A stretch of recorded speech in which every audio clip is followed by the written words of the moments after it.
But we do meet these employers, and it's always the case that they will indicate that, I'm doing job with a particular department, and how politicians on the other side operate. These are the things that need to be unpacked, because when you quote on the basis of the industry, but you still need to pay kickbacks to those who are giving you the contract. So how are you going to be compliant, because you yourself, you are not making profit? And unfortunately, we feel for others, because the person says, what must I do? Because if I'm not doing this, I won't get the contract. You see? So those are the challenges that need to be dealt with. South Africa is in the top 10 in the world with the highest crime rate. As we grapple with evolving and complex security threats and challenges, the private security industry has emerged as a critical pillar for safety for individuals, corporations, including government. So there's a need for a reliable and compliant private security industry that cannot be overstated. But this industry is known to be rampant with issues of non-compliance, with non-compliant service providers who at times undercut the market and pay below the statutory levels of remuneration. Before we unpack this issue, we would like to express our gratitude to all our subscribers for your continued engagement and support. And to our new subscribers, welcome to this forum. If you haven't subscribed to this channel, please click on the subscribe button below, and please do not forget to like, to share, to click the notification, and so that you don't miss out on any episodes that will be coming. Please also make sure that you watch the full video, as you do not want to miss out on critical discussions confronting marginalized industries.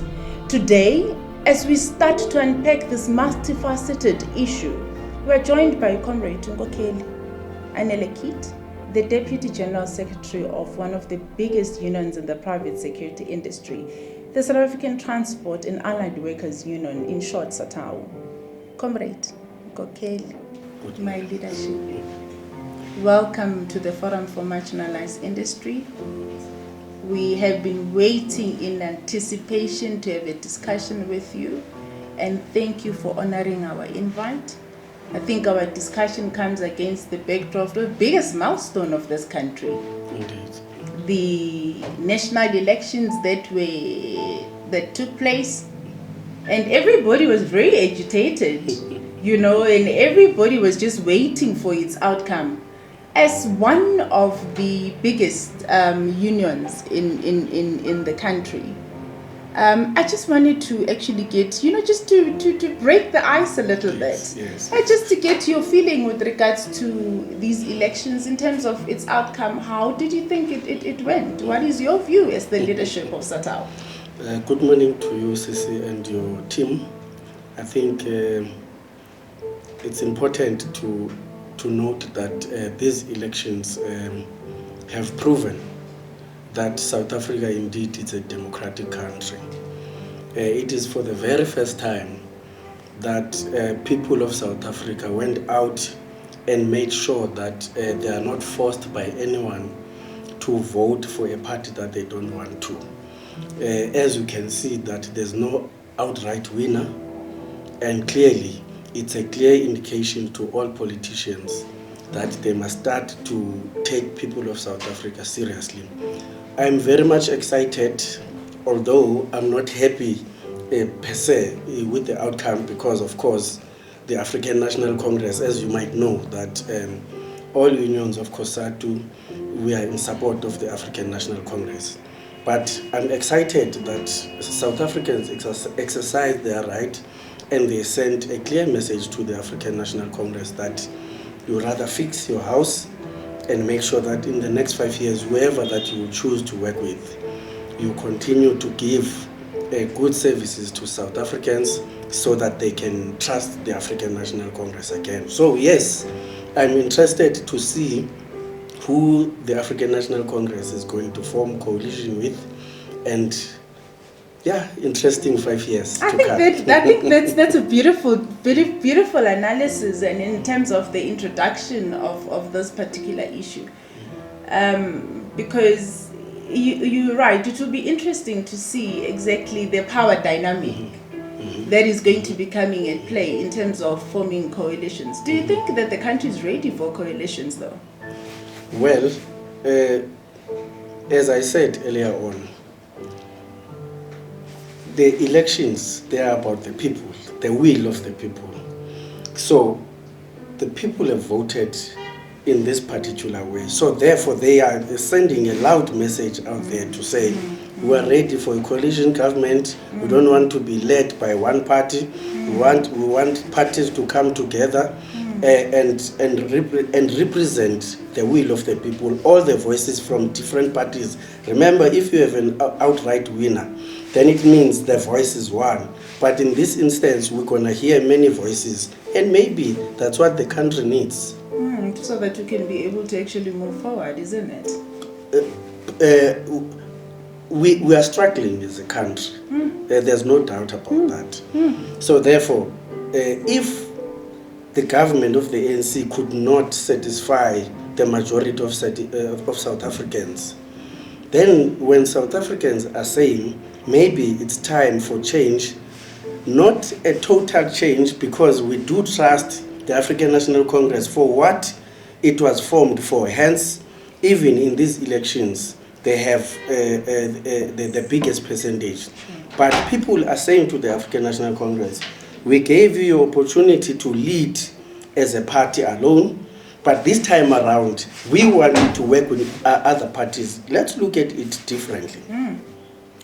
We've seen in the past 5 years, political parties fighting. We've seen in our National Assembly, more time is spent on infights because no one wants to be led by any.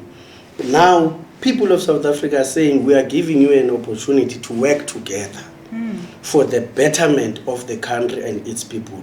So I'm excited to see what will unfold in the next 5 years, hoping that our leaders will make sure that they put people first. Do you think there is willingness in terms of the parties that are there, in terms of being able to really work together for the betterment of all in this country? If they are matured enough, they should be willing. It's not about the leaders now. It's about the people. So if they are matured enough, there should be that willingness to make sure that they work together and build this beautiful country, South Africa. Thank you for that, Ngokeli. So let's talk about Comrade Anelekid. Who is he? In the midst of being able to represent workers' interests, and in particular when it comes to marginalized industries, which industries where at the receiving end it's workers that tend to suffer. And here you are, being a leader of one of the biggest unions that are dealing with issues that are faced by workers in these industries.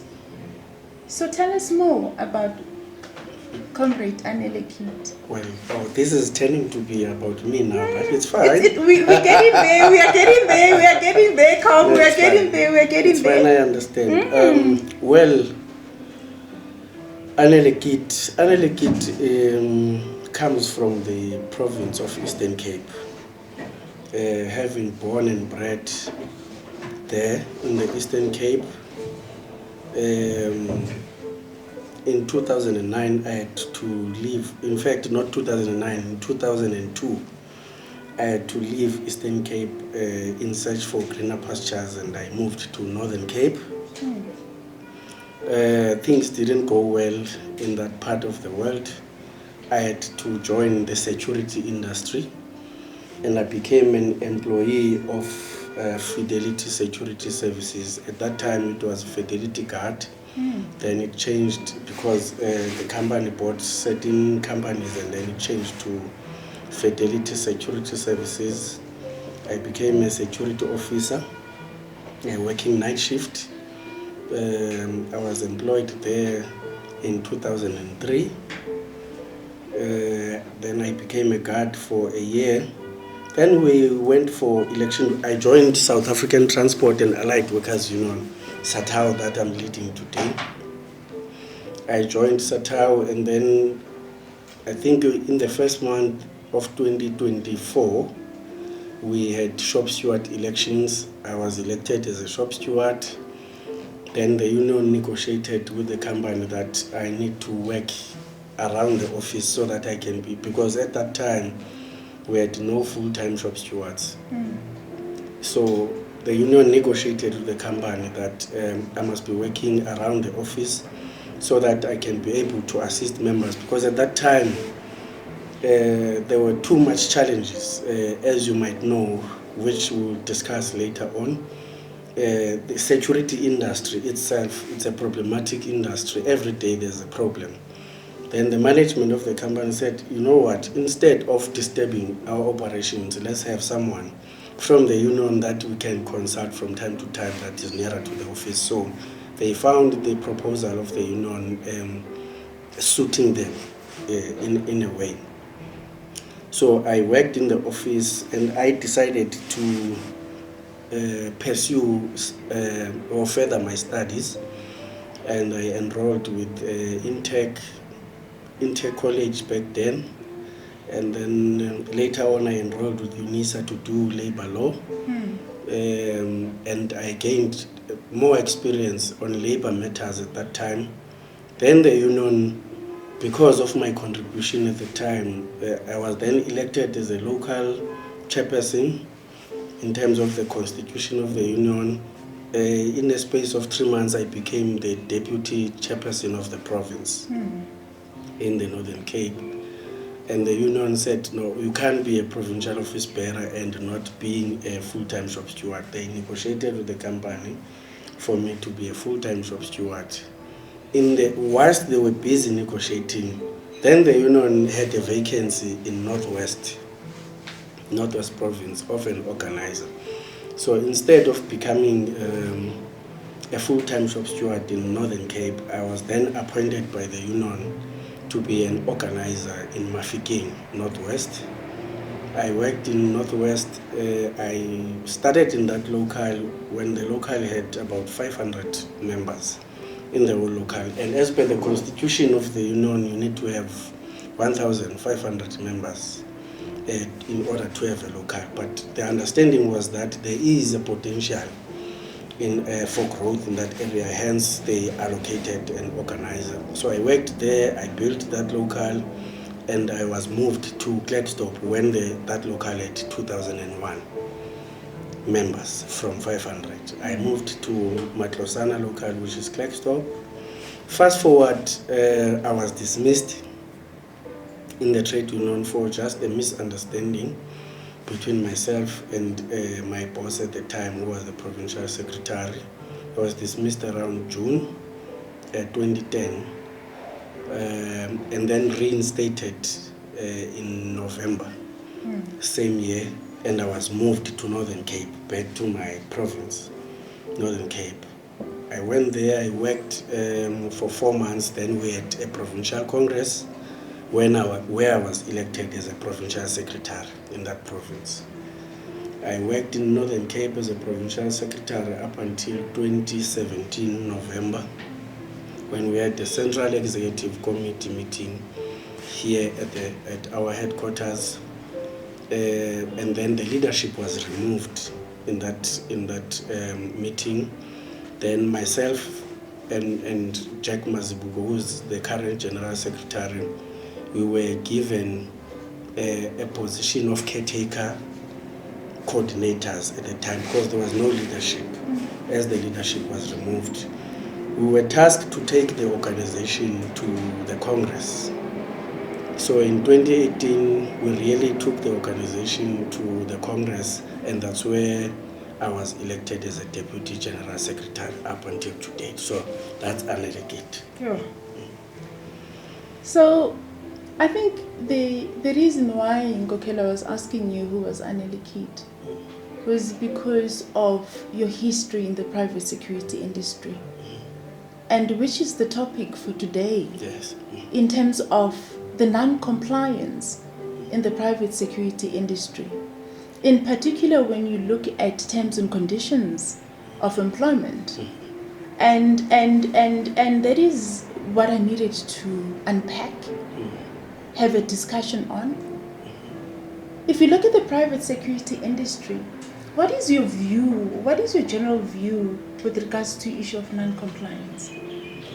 Well, I think it's important to first indicate that there's a lot of work that the union needs to do in the industry.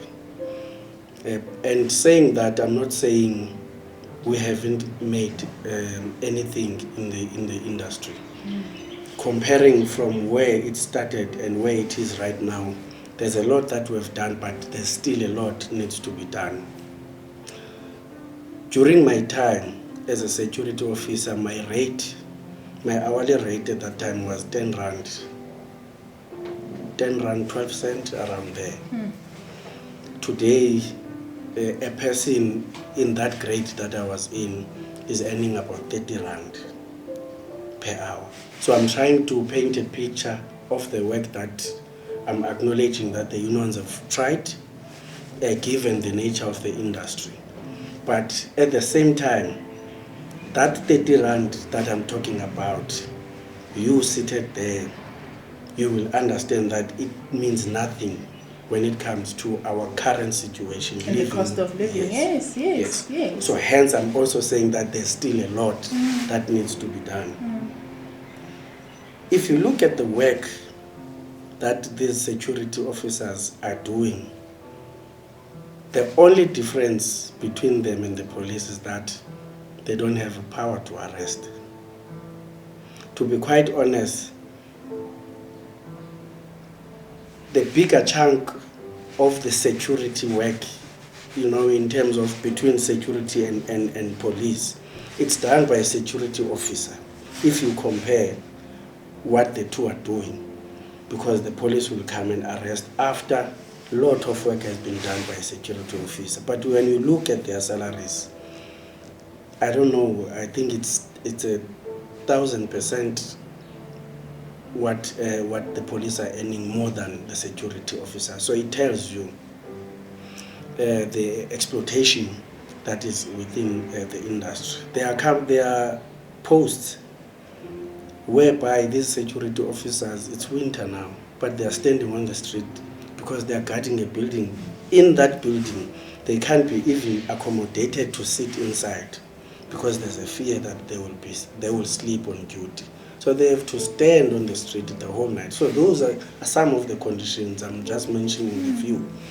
Some of the challenges that are facing these poor employees. So the kind of work that they are doing is not complemented by the salary that they are earning. Yeah. So let's go back and look at the industry where it actually comes from. There's a lot of inroads that you mentioned that the union has done in terms of being able to better the conditions of workers. But if you look at the industry itself, there is also a debate that is going around that there is levels of interpretation in terms of what compliance is. And who is supposed to be responsible in terms of policing that? And the discussion is leading to divisions, where there is misunderstanding and misalignment, where there is no joint approach in terms of how to look at the issues of compliance. So what do you think this issue stems from, the issue of non-compliance in terms of the industry itself? Is it the issue of the consumer? Is it the issue of the employer? What do you think where there is disparity between the two? I think it comes both ways, and I'll tell you why. In our time, we used to have what we call tripartite.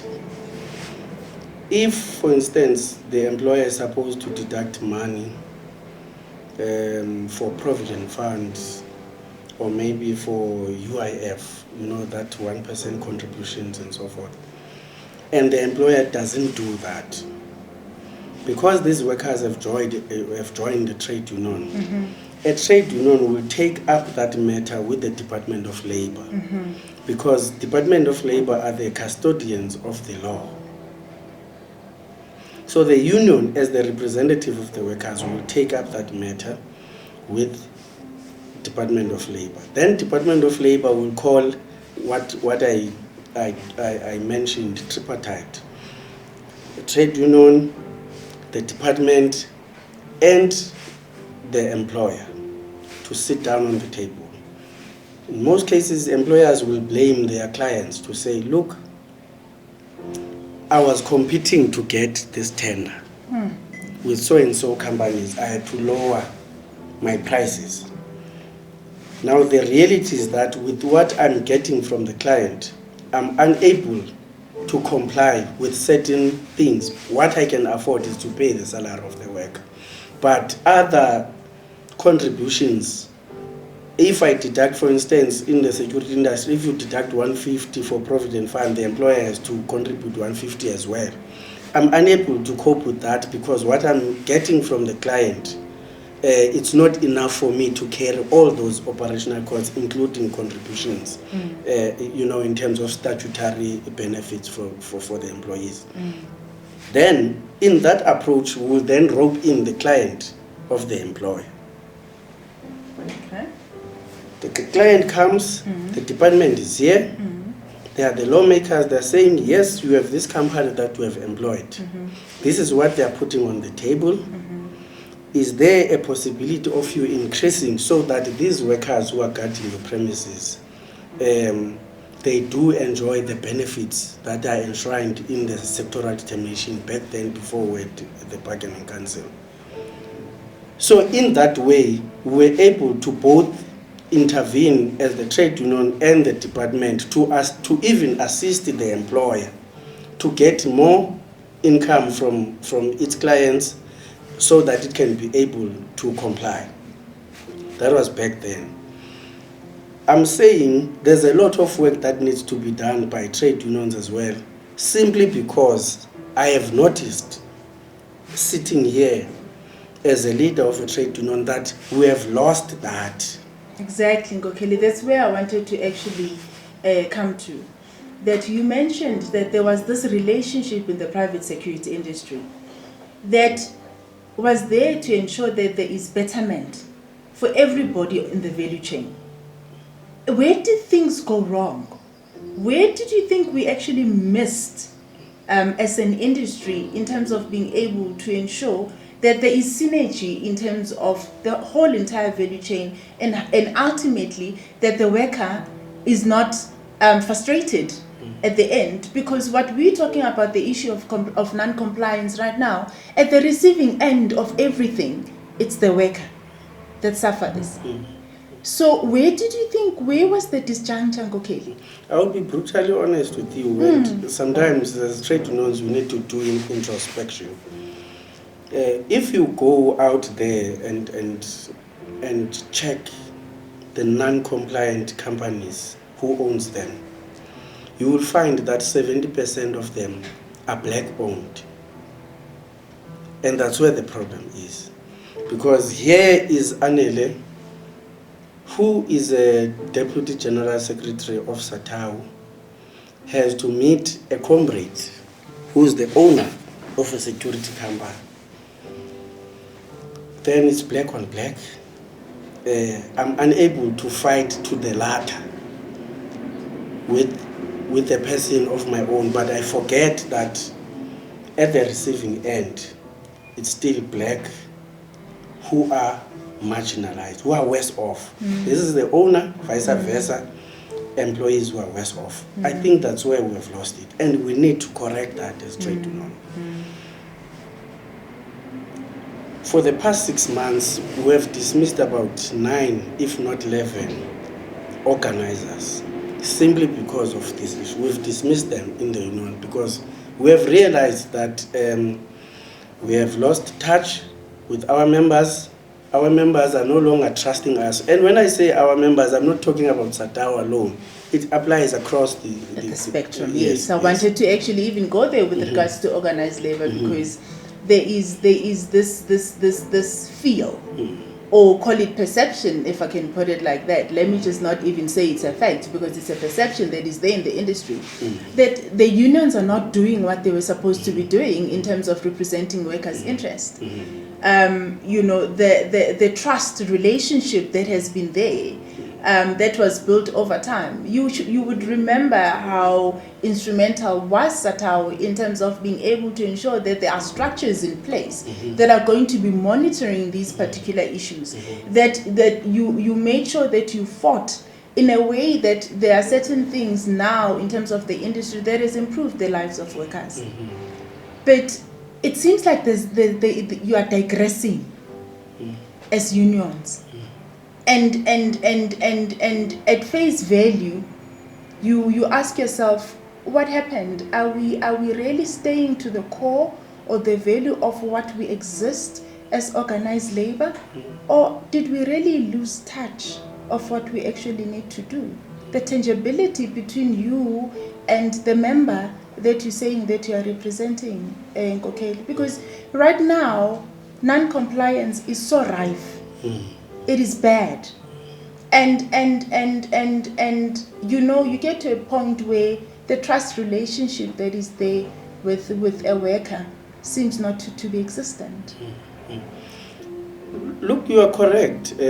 I think, as I was saying earlier on, that as unions, we are forced, we have no choice but to face the fingers on us and say we have neglected our responsibility and diverted and focused on things that are secondary, and we have left the primary issue, and that primary issue is to represent the aspirations of the workers. If we can go back there, then we'll be able to address all these challenges. As I indicated, I will speak for SATAWU now, but of course, other unions have to do the same. We have embarked, because we are from a policy conference that said to us we must go back to basics. Yes. We can't be a trade union that used to have 180,000 members, and now we find ourselves at less than 70,000 members. Surely there's something wrong that we have done. And we crisscrossed the country, and our members are telling us that, one, we only see our representatives. I'm talking about shop stewards and organizers in this instance, because they are the first layer of leadership and representatives there at grass level. We only see them on the day of elections and on the day where they have to be re-elected to renew their mandate. So there's that disjuncture there. Therefore, workers feel like they are alone, they are on their own. Hence, they can't raise anything with their employer. There is no employer who will respect any union that is not visible, that doesn't have teeth. So non-compliance will always come there, because the voice of the union is not there at that level where it's supposed to be. It can't be here at headquarters. It has to be there. But as leadership of the union, we have taken a decision that we are going on the ground. And we are taking the people that are supposed to be on the ground to the ground, so that workers must tell us direct to say, we've last seen this person last year. That person must give us a report as to where was he for that. Because if you are an organizer, you are not visiting companies, it means you are stealing from the union, because you are being paid from the subscriptions that come from those workers that you never saw for the past 12 months. I'm saying to you, we have dismissed about 9 to 11 of shop stewards for those purposes. But coming back to the issue at hand, the point that I'm trying to drive home here is that we've lost it there, where we started to neglect our members, and employers have seen that unions are not there. They can do as they like. That's why they appoint foreigners who have no training of security of the industry. They give them what we call donkey periods to stand there in a post whereby maybe the employer is paying for a firearm. You see, who's making money then? So there's a variety of issues, but who's supposed to be raising all these issues? It's us as trade unions, because workers on their own, they always fear for dismissals. But if they join trade unions, those trade unions, they have to make sure that they take care of the needs of those workers. We are the ones who are trained to understand that when a company doesn't comply with 1 to 3 of the bargaining council agreement, what needs to be done. An ordinary worker doesn't know that. If I fail to do that as a trade unionist, who's supposed to represent that worker, then it means I'm selling that employee. So to answer you directly, we have to blame ourselves as trade unions. We need to go back to basics and make sure that we do the work that we were formed for, which is to represent workers at shop floor. I wanted to go back to what you just alluded to earlier. That when you look at the issue of non-compliance, and you indicated that 70% of those companies that non-compliant are black-owned. And you mentioned that in terms of you being able to deal with issues of non-compliance, the issue of the brother-to-brother, the Africanism, that culture comes into play. But Nkokeli, there's also other 30% of white companies that are there that are also not compliant. And there's a general view that in the industry, those that are actually targeted the most by organized labor, it's black employers. And that the 30% of those companies that are there that are not complying are not being publicly named and shamed. There is no campaign that is conducted towards them. You know, so I just wanted us to discuss that issue, because you know, as much as there is a lot of black companies that are there versus the white companies, it seems as if like the white companies are operating under the radar, and there's nobody that is taking them to task. And when organized labor comes into attack mode, and it only goes after black employers, but whilst the other ones are going at their own businesses and still not paying what they need to be paying workers. What do you say about that, Nkokeli, that feeling? No, it depends on individual experience as trade unions.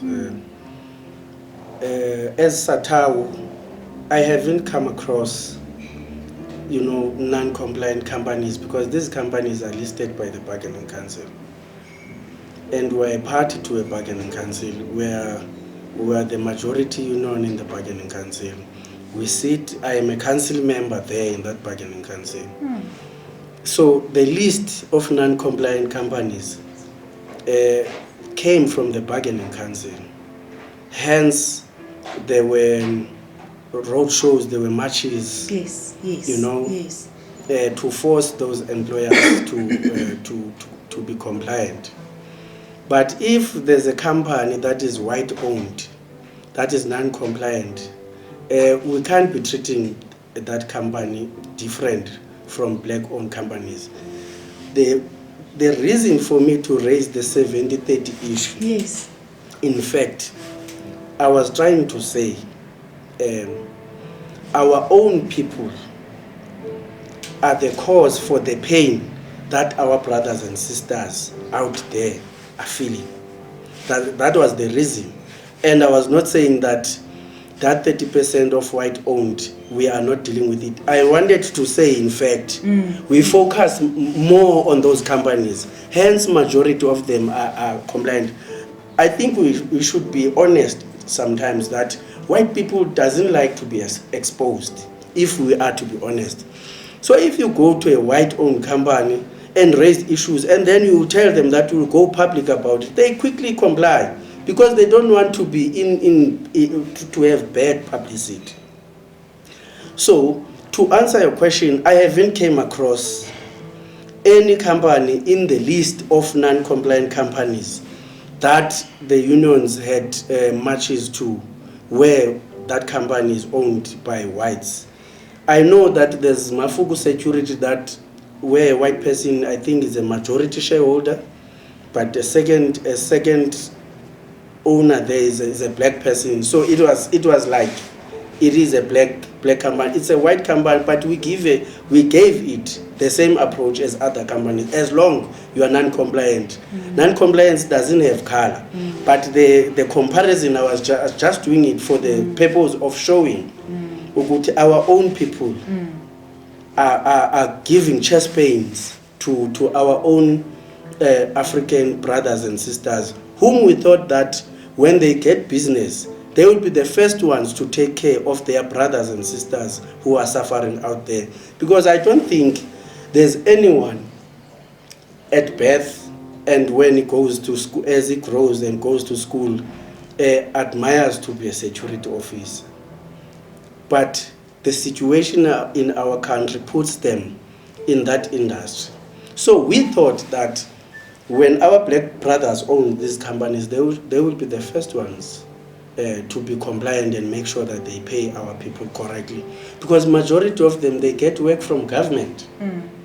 It's not like they do private jobs. They get contracts from government. So they should be the ones who are really in compliance. But unfortunately, it's not the case. Have you had some engagement with some of the companies that are black owned in terms of being able to find out exactly, in terms of, as organized labor, in terms of what the issues are with regards to the non-amenability, if I can call it like that, of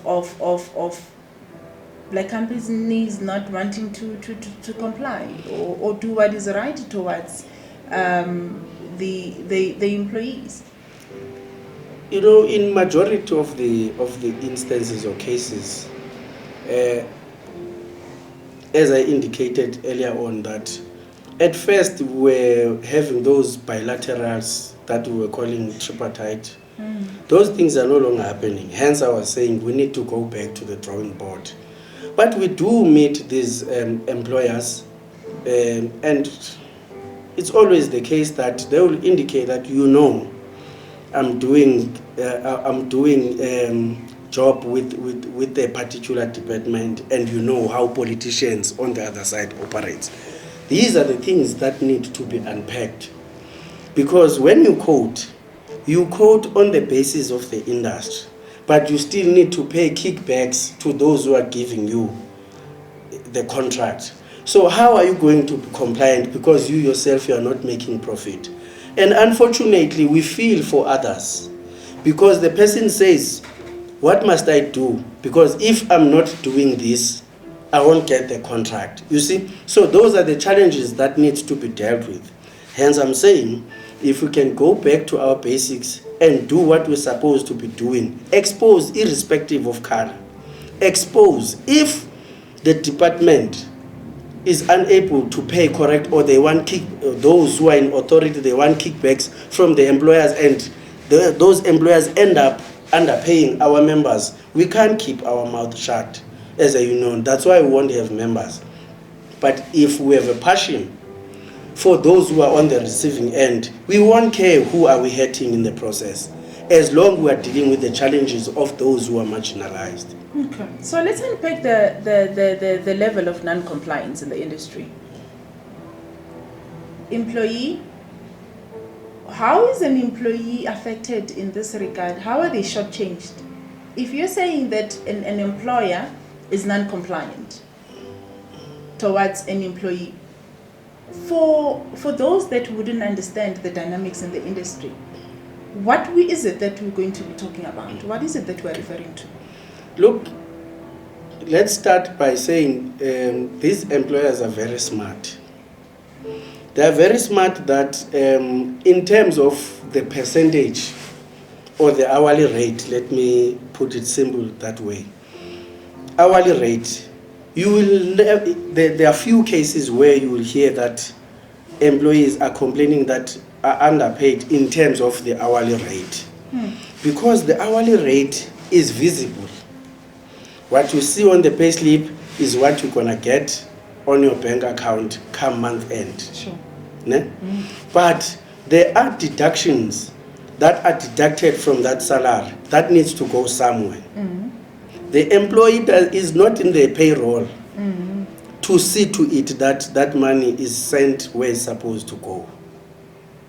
Be it provident fund, be it medical subsidy, medical scheme that the employees are now having, be it UIF. Many of the employers deduct that money, but they don't send it where it's supposed to go.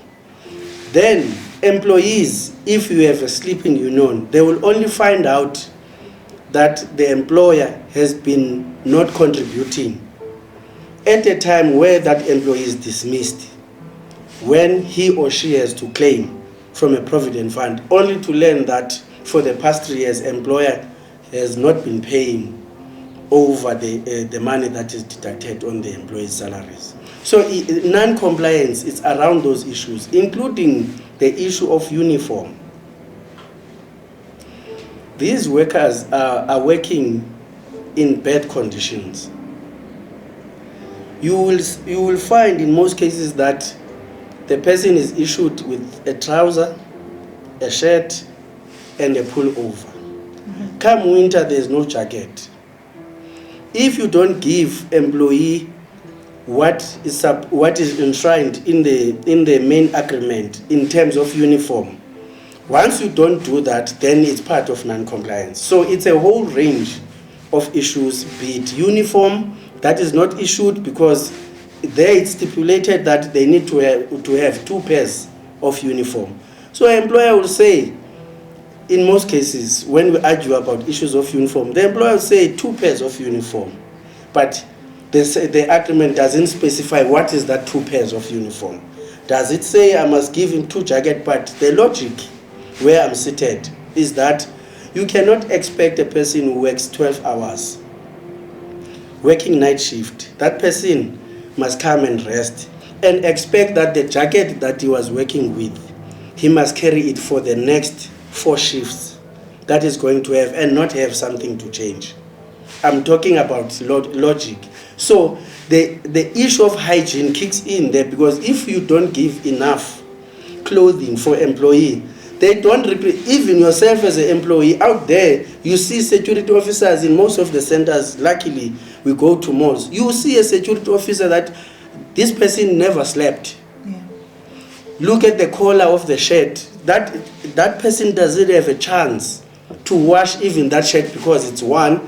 And after night shift, he didn't sleep the whole night. He had to sleep at home. When he wakes up, it's 3 o'clock. He must prepare because at 5 he needs to be at work again. So those are the issues. So non-compliance is not monetary only. It has to do with other issues like the one that I'm mentioning, the issues of uniform, the issues of guard rooms. At this point in our democracy, you can't have someone not having a shelter even when it's raining, and that person is at work. When such things are not there, that it forms part of non-compliance. And who must address those things? It's both the trade union, the client of the employer, and the employer. In fact, if I was to be in charge of the industry, I would say, if a client issues out a tender for security, looking for a security company, at first he must show that this is where these security officers will be stationed, this is their shelter. If they have to patrol, they patrol for a certain period, they come back, be on the shelter, because they don't control, the nature out there. They don't know, even if it's sunny, even if it's summer, it doesn't mean that people must stand on the sun the whole day. That's inhuman. So those are part of the challenges that we have, and all those things, when they are not there, then they form part of non-compliance. So the point that I'm trying to make, in most cases, people think that non-compliance has to do with money, but also it has to do with human nature. How do you treat people as human beings, And that is the way I wanted to actually go to, Kokeli, because the private security industry, from a consumer perspective, has become a garage purchase commodity. And over time, I do not see, or we have not seen any change with regards to the perception.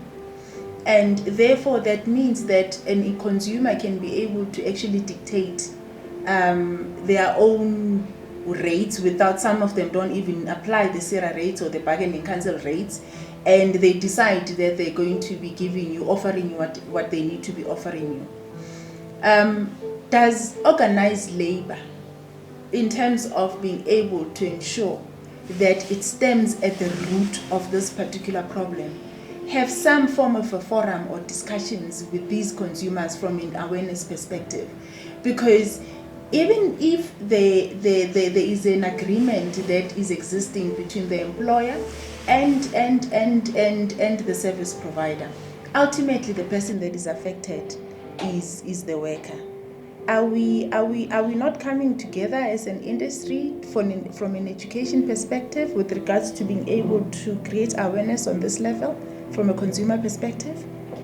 I always compare the security industry with taxi industry, even though they are far different in nature. But I always compare it with that industry based on the attitude of the industries. I remember when I was still in Mafikeng, I was in Alabama. There's a place called Alabama there, to meet with the road freight company. It's a trucking company, but they have securities there. So the employer, there were issues, and then I had to meet with the client of this security company, which is the trucking company. What they said, look, this is a sector, this is a security sector. The nature of its work is to guard. That is the nature of the industry. So if you want me to provide all these things that you are mentioning now, are you saying that you are changing the name or the sector, the nature of the sector, to be something else? Because all these demands that you are coming up with, they are shifting from what this sector is all about. You have employers who are saying, in fact, a security officer when he's on duty, he can't even, is not supposed to getting even lunch time, because at a time where he's having lunch, he has neglected his duties, which is paid for. You have that attitude. So, but there's neglect. Neglect, there's business, there's labor, there's government. These discussions, we are represented there by COSATU, our federation, and other unions who are not part of COSATU are represented by their own federations at that level. But this attitude that I'm raising to you, it's there. The employers are saying, then it means we mustn't have the security industry if we have to provide all these things that are demanded by the trade unions in the industry, because it moves, it shifts the industry from what it's supposed to be. If you have to have patrolling security officers, why do you provide them with a guard room? That's what they are saying. Why do you provide them with a guard room? Because they won't be patrolling, they will be sitting in a guard room, and they're supposed to be patrolling. So you have that attitude. So for me, where I'm seated, it goes back to how people, I don't know how to put it there, but Tupili principle, it's not there. People think about themselves and themselves only. So Nkokeli, where is empathy in this regard? Where did we lose? I know business is business, and there has to be trade-offs in business. But where is empathy towards those people that are rendering services for you as an employer, if you are referring to that at the higher level, when there are discussions that are taking place, there's this attitude that is coming forth from those that are making money out of the same people that are providing those services. Where are we? We as society, as you know, as we go forward, where are we? You are asking a very good question, but to a wrong person. I think one day you need to have a discussion of this nature with the employers and pose this question. Because when you sit down with them, when we sit down with them as trade unions and we raise these things and get those responses, you look at the person and ask yourself, is this person human? You can't have a human being talking like this as if the people who are working for him are animals. So I will appreciate if one day I will listen to your podcast posing these questions to employers. I will follow you from now on, so that I can see that you really raise these questions with them. Because where I'm seated, I'm a trade unionist. And I'm open to you that these are the challenges that we face. And unfortunately, as a trade union, we are not lawmakers. We can only make noise. Push. But we are not the ones who are making sure that compliance is there. We raise the voice, but there are institutions that are meant to make sure that compliance is there. Being the bargaining council, be it Department of Labor, because they are lawmakers. So the future of the industry, you're thinking, what are you envisaging? Where I'm seated, the industry is growing, because every day people become vulnerable in their own houses. So the need for security is growing every day, but it does not translate to the benefits that those who are in that industry are supposed to be benefiting. My understanding is that naturally, any job that is risky is supposed to be paying better, to compensate for the risk that the person who works there is exposed to. But that is not happening in the industry. But it needs those who sit on the table of negotiations to raise these issues. The problem that we are having, and of which, again, we must take blame as trade unions, we are not educating our members that sometimes we need not to talk about a percentage that needs to come to your salary only. We must also look on other things that might be beneficial for workers. Issues of housing allowances, issues of there's something that I learned in school whilst I was studying, risk allowance, but this risk allowance is paid to a partner. Yes. Okay. These are the things that we need to educate our members about them, that they must start to demand. Because if you leave your house, chances are you might not come back, based on the nature of the work that you are doing. And I know that what I'm raising here, one will ask a question as to, now employers are supposed to compensate partners of security officers. Why are they in the security industry? But we are trade unions. We can't be negative about such demands ourselves, because when those demands are questioned by us, to those that we're supposed to take those demands to, how will they sit with them? Because we who puts them on the table, we are not sure about what we are demanding. I want to give you a homework. Go back maybe for the past 2 sector wage negotiations. You will find these demands at start, but as the negotiation goes, they fall off because they are not seen as important. What is important is the monetary part of the rand it. and cents, eh? Yes, but that rand and cents is exposed to tax. At the end, you'll find that they got 2 rand increase. But if you introduce these allowances, that might be beneficial not to an employee alone, but to the people, to his family. Then we have done a great job for those people. It goes back to how we think as trade unions and how we educate our members, because we are worker driven. But as trade unionists, we have a responsibility to educate our members so that when they make demands for negotiations, they make informed demands.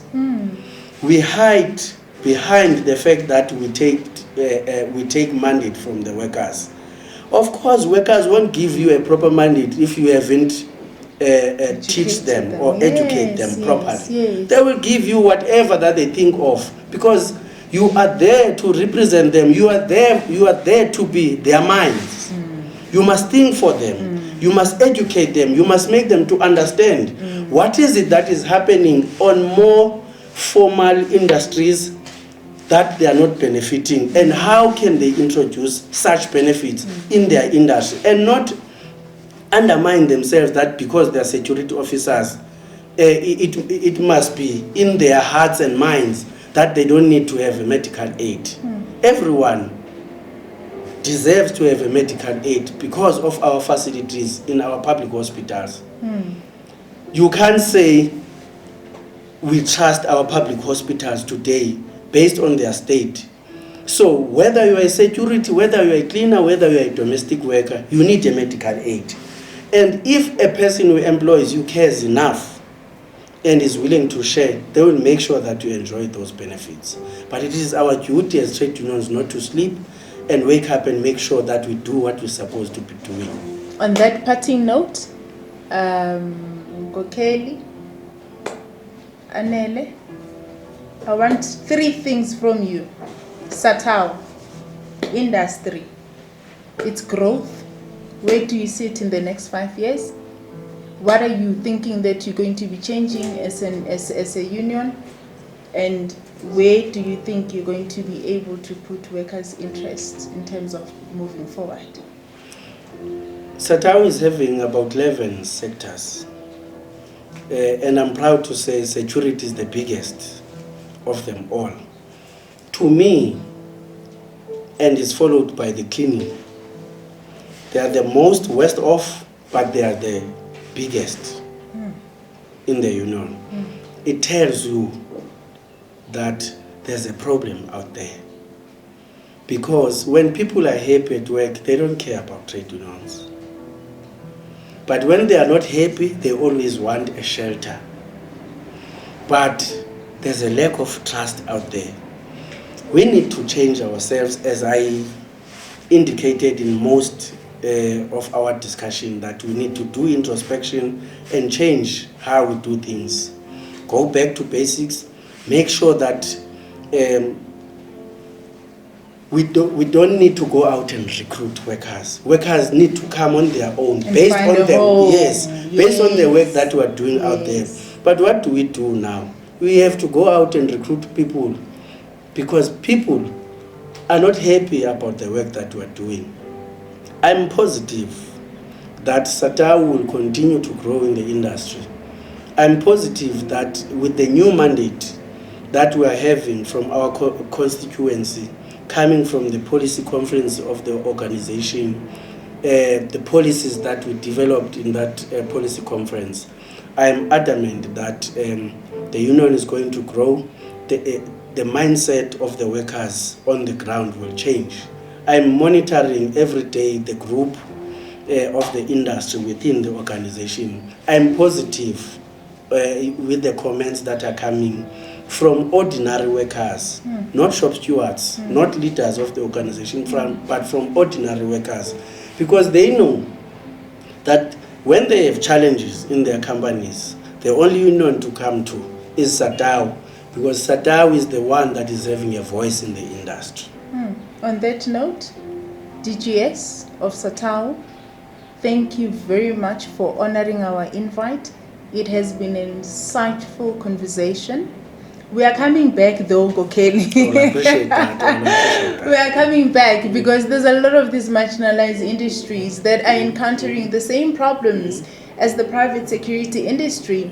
And I think the onus is upon us to be able to start informing and educating and creating awareness of these particular issues. You spoke about cleaning, you spoke about transport, for instance, and which is another issue that we actually need to speak of, because there's a lot of unhappiness in the transport industry that is currently happening. In the cleaning industry, there's issues as well. So I need to pick up on those particular issues so that we actually create awareness. As you said, we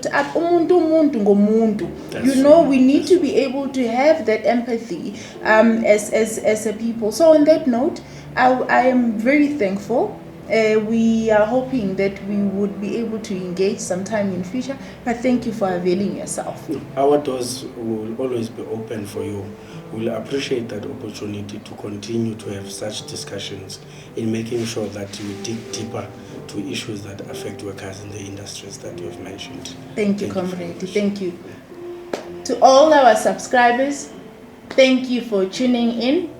Remember, please like, please share this page, because these issues that we are actually discussing right now, it's issues that are affecting society as a whole. And therefore, your contribution, you being able to be educated on these particular issues is important, because change starts from within and it has an impact in terms of changing the whole society. On that note, Cindy Sashengi, I'm here. Thank you for joining us. Until the next time.